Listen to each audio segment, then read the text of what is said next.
আসসালামু আলাইকুম বন্ধুরা, বিশ্ববিদ্যালয় ভর্তি প্রস্তুতির একটি গুরুত্বপূর্ণ আপডেট ভিডিওতে তোমাদের সবাইকে স্বাগত জানাচ্ছি। বন্ধুরা, আজকের ভিডিওটি অনেক বেশি ইম্পর্টেন্ট, কারণ আজকে আমরা জানবো গুচ্ছ পদ্ধতির ভর্তি পরীক্ষা 2024-এ সকল ইউনিটের অর্থাৎ এ বি সি ইউনিটের সকল ইউনিটের কত স্কোর বা জিপিএতে তোমার চান্স হবে, স্কোর রেঞ্জ সহ বিশ্ববিদ্যালয় একটি সাজেশন দেওয়ার চেষ্টা করব। তোমরা অনেকে আমাকে রিকোয়েস্ট করেছিলে যে ভাইয়া স্কোর অনুযায়ী কোন কোন বিশ্ববিদ্যালয় চয়েস করা উচিত, কী কী টেকনিক এখানে অ্যাপ্লাই করা উচিত, এই বিষয়গুলো নিয়ে অনেকেই রিকোয়েস্ট করেছিল। আজকের ভিডিওতে এই বিষয়টা নিয়েও আমরা কথাবার্তা বলবো, তাই ভিডিওটি শুরু থেকে শেষ পর্যন্ত দেখা তোমার জন্য অনেক বেশি ইম্পর্টেন্ট। বন্ধুরা, তোমরা যদি আমার চ্যানেলে নতুন হয়ে থাকো অনুরোধ করছি সাবস্ক্রাইব করার, অলরেডি সাবস্ক্রাইব করে থাকলে থ্যাংক ইউ সো মাচ। চলো শুরু করা যাক। প্রথমে আমরা বিজ্ঞান ইউনিট নিয়ে আলোচনা করি। বন্ধুরা, বিজ্ঞান ইউনিটের প্রথম টেকনিক অর্থাৎ স্কোর অনুযায়ী বা বিশ্ববিদ্যালয় চয়েসের প্রথম টেকনিক হচ্ছে শর্ত অনুযায়ী বিশ্ববিদ্যালয় টার্গেট করা। এখানে আমরা বিভাগ পরিবর্তন বাদে চিন্তাভাবনা করছি। শুধুমাত্র জীববিজ্ঞান যারা অ্যান্সার করেছো, সাথে অন্য একটি সাবজেক্ট অর্থাৎ বাংলা অথবা ইংরেজি অ্যান্সার করেছো, তাদের জন্য রয়েছে মাত্র 2046টির কম বেশি আসন রয়েছে। এবং এক্ষেত্রে তোমরা হাজী দানেশ, যশোর বিজ্ঞান ও প্রযুক্তি বিশ্ববিদ্যালয়, বরিশাল বিশ্ববিদ্যালয়, মাওলানা ভাসানী, বঙ্গবন্ধু শেখ মুজিবুর রহমান বিজ্ঞান ও প্রযুক্তি বিশ্ববিদ্যালয়, গোপালগঞ্জ, সাস্ট, খুলনা, পাবনা, রাঙামাটি এবং বঙ্গমাতা শেখ ফজিলাতুন্নেসা মুজিব বিজ্ঞান ও প্রযুক্তি বিশ্ববিদ্যালয় চয়েস করতে পারো, কারণ এই বিশ্ববিদ্যালয়গুলো কিন্তু রয়েছে। যারা শুধুমাত্র গণিত অ্যান্সার করেছে তাদের ক্ষেত্রে 5317টির কম বেশি আসন রয়েছে। অর্থাৎ গণিতের সাথে অন্য একটি সাবজেক্ট অ্যান্সার করেছে, তারা কতগুলো আসন পাবে? তারা শুধু বিজ্ঞানের ক্ষেত্রেই তোমরা দেখতে পাচ্ছ এখানে এই বিশ্ববিদ্যালয়গুলোর এই আসনগুলো তারা পাবে, তোমরা স্ক্রিনে দেখতে পাচ্ছ। এক্ষেত্রে তোমরা প্রথমেই হাজী দানেশ, যশোর বিজ্ঞান ও প্রযুক্তি বিশ্ববিদ্যালয়, বরিশাল, মাওলানা ভাসানী এভাবে ধারাবাহিকভাবে বিশ্ববিদ্যালয় চয়েস করতে পারো, অথবা তোমার পছন্দ অনুযায়ী বিশ্ববিদ্যালয় তুমি চয়েস করতে পারো। তোমার স্কোর যাই হোক না কেন, তুমি এই বিষয়টা মাথায় রাখতে পারো। তাহলে নিশ্চয়ই তোমরা বুঝতে পারছো বিজ্ঞান এবং গণিত যারা অ্যান্সার করেছে অর্থাৎ দুটি অ্যান্সার করেছে তাদের জন্য কিন্তু 9353টির কম বেশি আসন রয়েছে। যারা দুটি অ্যান্সার করেছে তাদের কিন্তু কম স্কোরেও বিশ্ববিদ্যালয়ে চান্স হওয়ার সম্ভাবনা রয়েছে। সর্বশেষ একটি বিষয় হচ্ছে শর্ত ছাড়া কিছু আসন রয়েছে বিশ্ববিদ্যালয়গুলোতে, অন্যান্য কিছু বিশ্ববিদ্যালয়ে আসন রয়েছে, সেগুলোর সংখ্যা হচ্ছে প্রায় 3016টির কম বেশি। তোমরা দেখতে পাচ্ছ এখানে জগন্নাথে প্রায় 840টি, যশোরে 40টি, বরিশালে 241টি, মাওলানা ভাসানী 110, কুমিল্লাতে 140, ইসলামী বিশ্ববিদ্যালয়ে 500, বেগম রোকেয়াতে 100, পাবনাতে 90, পটুয়াখালী 60, নোয়াখালীতে 815 এবং পিরোজপুরে 40টি আসন রয়েছে। তার মানে যারা জীববিজ্ঞান অ্যান্সার করেছে, শুধু জীববিজ্ঞান অ্যান্সার করেছে, তারা শর্ত ছাড়া যে আসনগুলো রয়েছে এটা তোমরা ধরে নিতে পারো। সেক্ষেত্রে তোমাদের কিছু আসন যুক্ত হবে, অর্থাৎ 5000+ তোমরা আসন পাচ্ছ। পাশাপাশি যারা শুধু গণিতে অ্যান্সার করেছে তারা যদি শর্ত ছাড়া বিশ্ববিদ্যালয়গুলোকেও সিলেক্ট করে বা এটাও তারা চিন্তাভাবনা করে, তাহলে কিন্তু প্রায় 8000-এর উপরে, 8300-এর উপরে আসন কিন্তু তুমি পেয়ে যাচ্ছ। আর যারা গণিত জীববিজ্ঞান অ্যান্সার করেছে তারা কিন্তু 9353-র পাশাপাশি শর্ত ছাড়া যে আসনগুলো রয়েছে 3000+, এই আসনগুলো কিন্তু তারা এলিজেবল হয়ে যাবে। আশা করি বুঝতে পেরেছ যে গণিত এবং জীববিজ্ঞান যারা অ্যান্সার করেছে কিছুটা কম স্কোর নিয়েও, অর্থাৎ 35, 36 বা 38-এর স্কোর নিয়েও কিন্তু তাদের সম্ভাবনা রয়েছে। বিজ্ঞানের ক্ষেত্রে দ্বিতীয় একটি টেকনিক হচ্ছে, সেটি হচ্ছে আসন যে বেশি রয়েছে যে সকল বিশ্ববিদ্যালয় সেগুলোকে টার্গেট করা উচিত। অর্থাৎ প্রথমটি হচ্ছে শর্ত অনুযায়ী বিশ্ববিদ্যালয় সিলেক্ট করা, দ্বিতীয় টেকনিকটি হচ্ছে আসন বেশি রয়েছে এমন বিশ্ববিদ্যালয় টার্গেট করা। যেমন যাদের স্কোর 45+ রয়েছে তারা কিছুটা কম বিশ্ববিদ্যালয়ে আবেদন করলেও হয়ে যাবে। তাদের ক্ষেত্রে হাজী দানেশ, যশোর, নোয়াখালী, মাওলানা ভাসানী, গোপালগঞ্জ, সাস্ট, খুলনা, জগন্নাথ, ইসলামী, পাবনা বিজ্ঞান ও প্রযুক্তি বিশ্ববিদ্যালয়ের সাথে অন্য অন্য যে বিশ্ববিদ্যালয় তোমার চয়েস অনুযায়ী তুমি সিলেক্ট করতে পারো। যাদের স্কোর 40+ রয়েছে তারা কি করবে? তারা এই বিশ্ববিদ্যালয়গুলো তোমরা চয়েস লিস্টে রাখতে পারো, যেমন ইসলামী বিশ্ববিদ্যালয়, সাস্ট, বরিশাল, মাওলানা ভাসানী, গোপালগঞ্জ বিশ্ববিদ্যালয়, কবি নজরুল, খুলনা, বেগম রোকেয়া, পাবনা, জগন্নাথ, নোয়াখালী, রাঙামাটি, কুমিল্লা এবং শেখ হাসিনা বঙ্গমাতা শেখ ফজিলাতুন্নেসা মুজিব বিজ্ঞান ও প্রযুক্তি বিশ্ববিদ্যালয়, সাথে নতুন বিশ্ববিদ্যালয়ের কথাও তুমি ধরে নিতে পারো। আর বন্ধুরা, 40+ স্কোর মানে হচ্ছে এটা মিড রেঞ্জের বিশ্ববিদ্যালয় এবং নতুন বিশ্ববিদ্যালয়গুলো তোমাকে চিন্তা করতে হবে।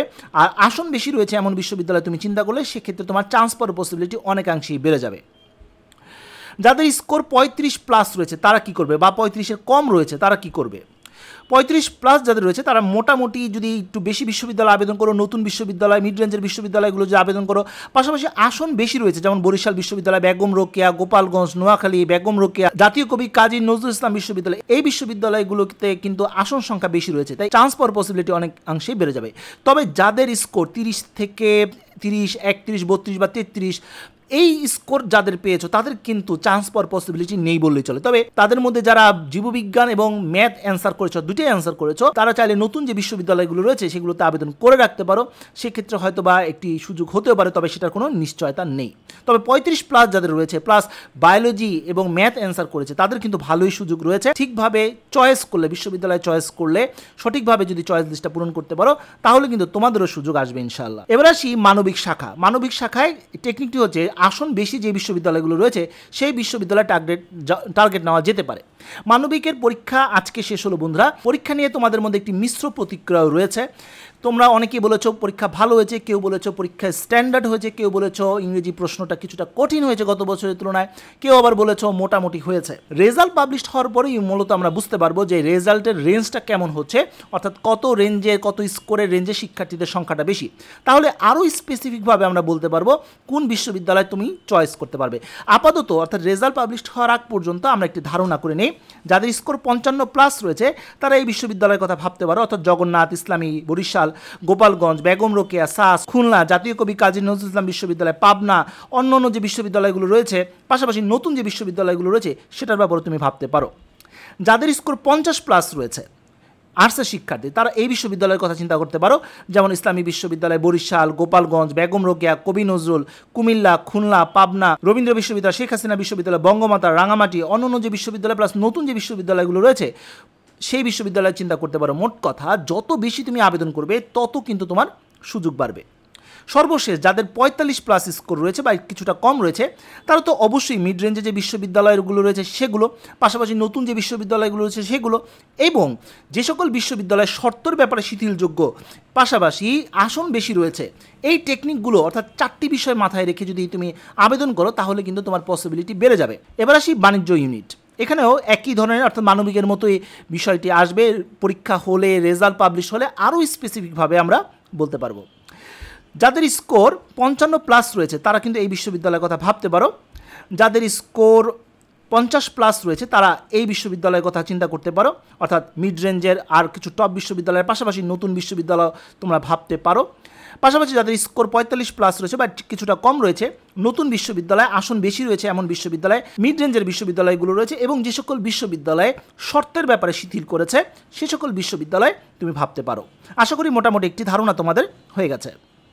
এবার আসি 40+ যাদের রয়েছে বিজ্ঞানের বা 45+ রয়েছে অন্যান্য বিভাগের, তারা আসলে কি করবে।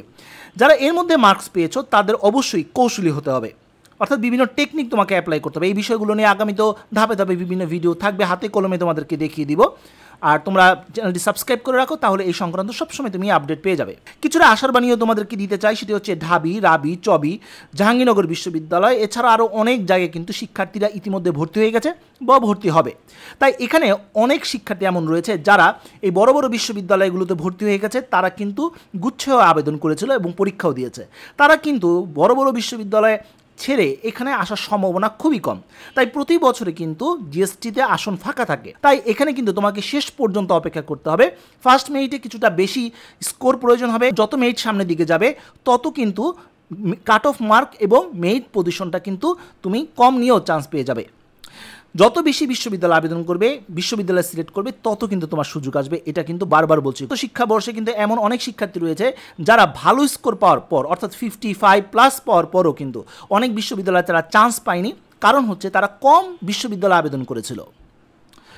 বিশ্ববিদ্যালয়গুলো আলাদা শর্ত ইতিমধ্যে কিন্তু দিয়ে দিয়েছে, আমি এই সংক্রান্ত ভিডিও দিয়েছি, আমার চ্যানেলে এইগুলো পেয়ে যাবে তোমরা। এমনকি তোমরা ইউটিউবে সার্চ করলে তো অবশ্যই আমার চ্যানেলের ভিডিওগুলো পাবে, সেগুলো অবশ্যই তুমি দেখে নিবে, শর্তগুলো চেক করে নিবে, এরপর একটি লিস্ট তৈরি করো যাতে করে আবেদন শুরু হওয়ার সাথে সাথে তুমি সেই বিষয়গুলো মাথায় রেখে আবেদন করতে পারো।